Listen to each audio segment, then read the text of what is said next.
Hello students, come to the second lecture in capital F distribution. So let's read the question once.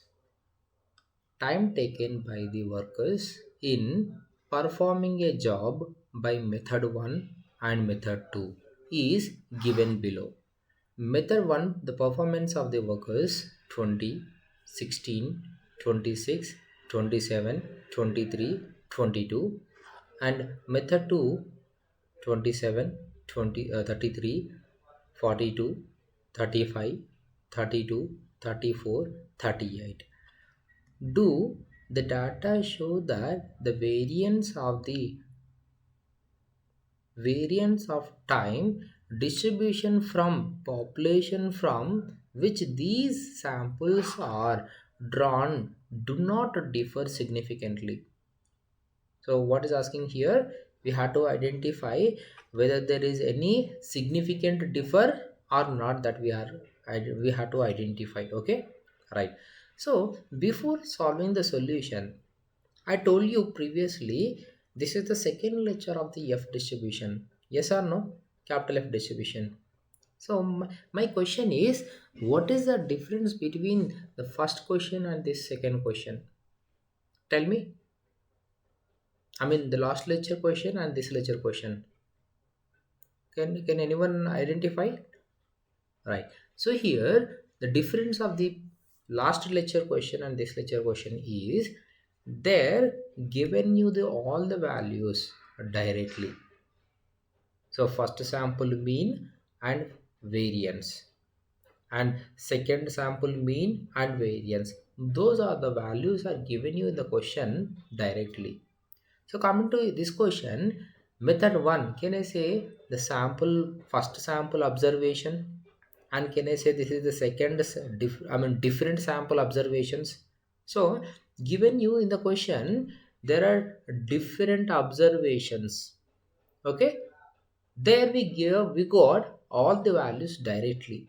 It did not given the values, the observations. Okay, right. I'll just show you the question. Last question. See, sample size n1 equal to 8, sample size n2 equal to 10, and sum of the square of the deviation is 84.4, and here sum of the square of the deviation 1 or 2.6. See, in one sample of 8 observations. So did he given in this question what are the individual observations? No, right? So he's telling directly 8 observations. From a normal population, the sum of the square of the deviation of the sample values from the sample mean is 84.4. Yes? So see, here given you the summation I equal to 1 to n xi minus x bar whole square value. There we had individual observations. So what is my aim right now? Tell me. We had to find the value mean and variance of the first sample, mean and variance of the second sample. So first sample in the sense, can I say the method 1 and method 2 of this? Method 2 is nothing but sample 2. Yes. So that is my first aim. Later I'll solve the solution of the given question. Okay, right. So here given you method 1 and method 2, right? So can I assume, okay, well, let's go to the solution first.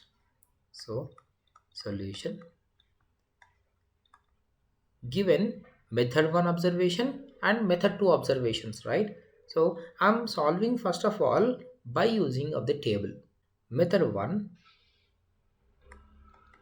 method 2. So method 1 observations are given you 20, 16, 26, 27, 23, 22, and method 2 observations are 27, 33, 42, 35, 32, 34, and 38. Okay, so these are the observations are given you from method 1 and method 2. Now Before finding rest of the solution, I just wanted to consider this method 1 in terms of x variable. Okay, and let us consider method 2 in terms of y variable.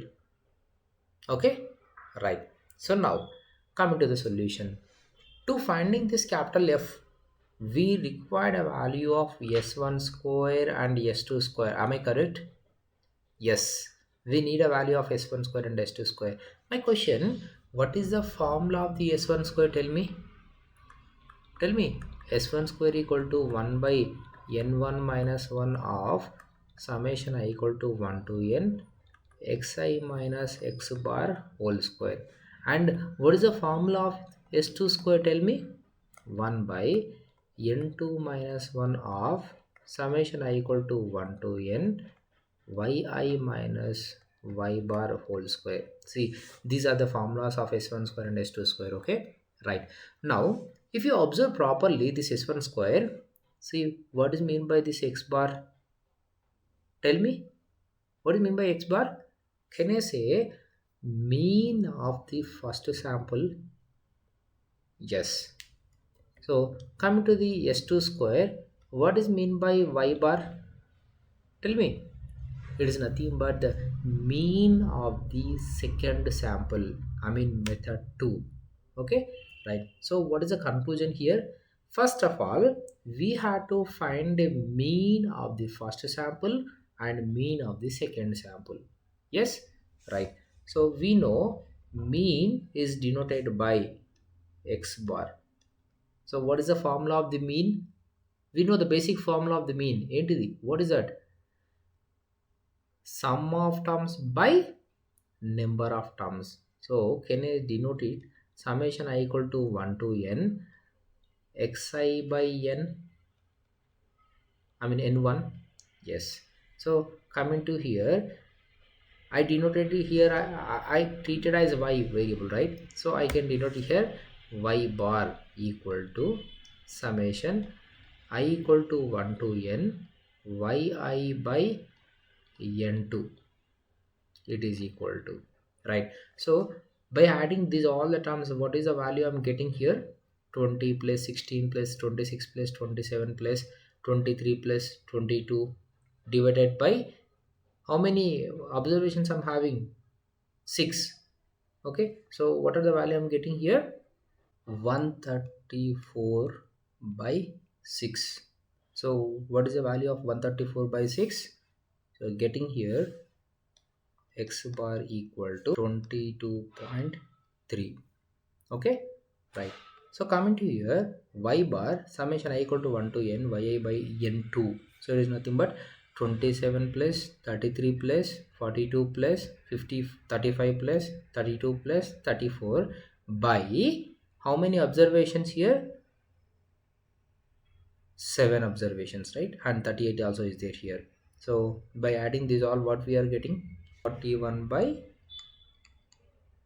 7. Then what is the value? 241 by 7 y bar equal to 34.4. Okay, see, now I got a value of I got a value of mean of the first sample and mean of the second sample. Now my aim is to find a variance of the first sample and variance of the second sample, right? So if you observe this formula, if you observe this formula variance, we need a value of xi minus x bar. Yes, and we need a value of xi minus x bar whole square. Yes or no? And if you observe s2 square, we need a value yi minus y bar, and we need yi minus y bar whole square. Am I correct? Right. So coming to here, xi minus x bar. So xi means 20. 20 minus x bar. X bar value I got 22.3. So minus 22.3. So it is equal to what I'm getting. 20 minus 23, 22.3 is nothing but minus 2.3. 3. So similarly, 16 minus 22.3, 26 minus 22.3, 27 minus 22.3, 23 minus 22.3, and 22 minus 22.3. I'm writing the values of these. See, these are the values by neglecting x bar from these xi values. Okay, right. So now making it square. I mean minus 2.3 whole square equal to, and similarly minus 6.3 whole square equal to 3.7 whole square equal to 4.7 whole square equal to 0.7 whole square equal to minus 0.3 whole square equal to.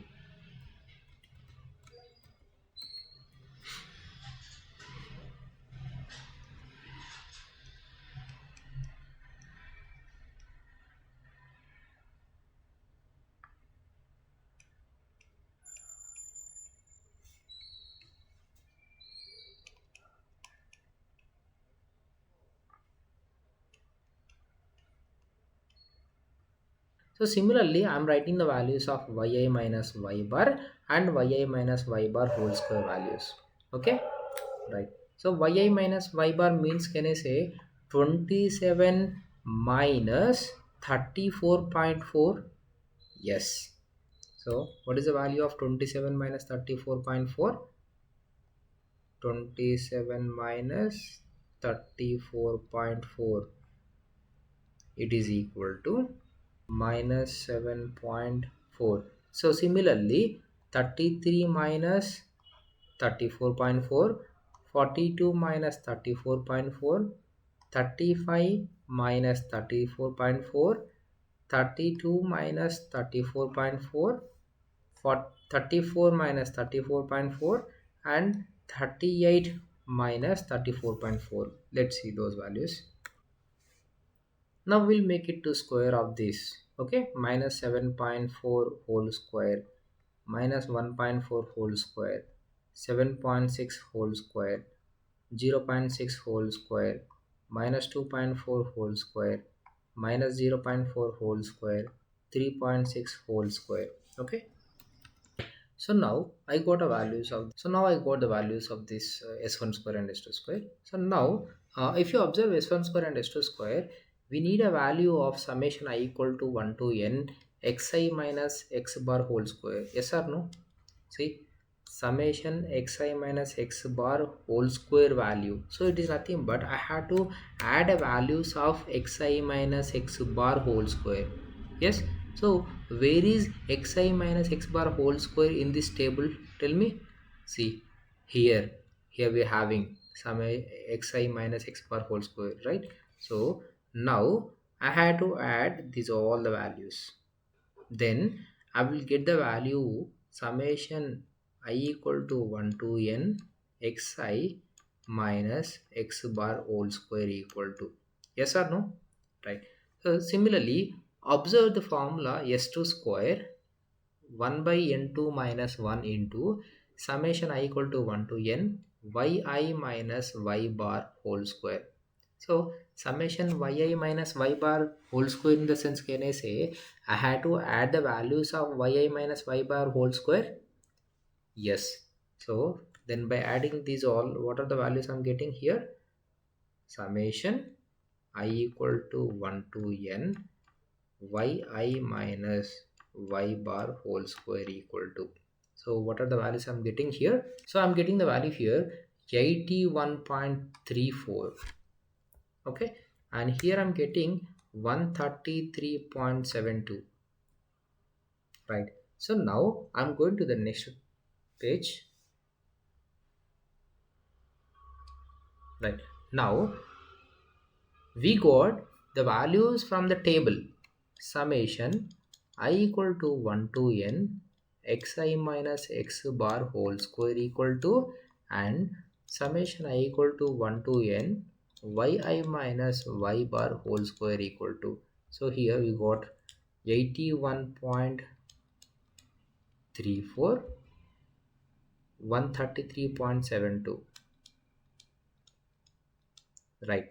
So the conclusion in this question, and s1 square equal to 1 by n1 minus 1 into summation I equal to 1 to n xi minus x bar whole square. So 1 by n1. How many observations are given in the question? From method 1, only 6 observations are given. So 1 by 6 minus 1 into summation of this value we got 81.34. Yes. So the solution 16.26. Okay, right. Similarly, s2 square equal to 1 by n2 minus 1 of summation I equal to 1 to n yi minus y bar whole square. It is equal to 1 by n2 minus 1. So how many observations I'm having here? 7 observations in from method 2, right? So 7 minus 1 into summation of this value 133.72. Therefore s2 square equal to 22.29. Right.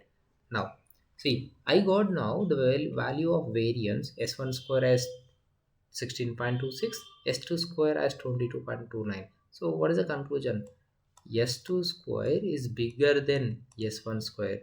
Then which formula we have to use from the as for T capital F distribution? So test statistic capital F equal to S2 square by S1 square. It is equal to 22.29 by 16.26. So it is equal to 1.3699. See, this is the value of capital F, I mean test statistic. Now we have to get a value of F alpha, right? So did he given the value of alpha in the question? Let's see now.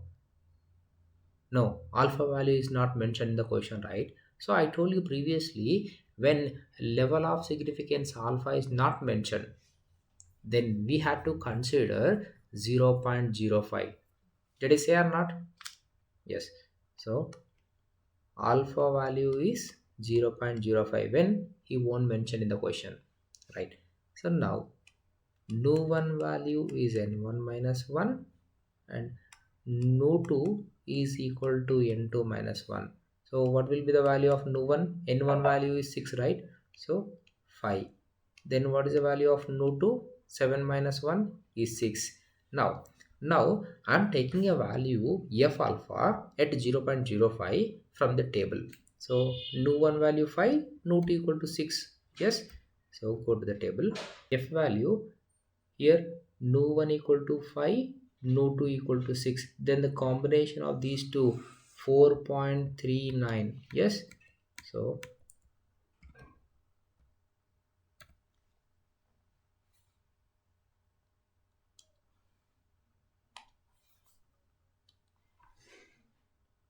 4.39. So this is the value of f alpha, right? So what is the conclusion here? Is f alpha value bigger or test statistic capital F value is bigger? Tell me. Conclusion, f alpha value is bigger, yes or no? F alpha is bigger than f. So if f alpha is bigger, then we can say hypothesis is accepted. Hypothesis is accepted, right? Hypothesis is accepted. If hypothesis is accepted, can I say in the as for the question, can I say as for the question, there is no significant differ? Because he's asking in the question which these samples are drawn do not differ significantly. Then what do you say? Yes, there is no differ significantly. Yes or no? So we can say that here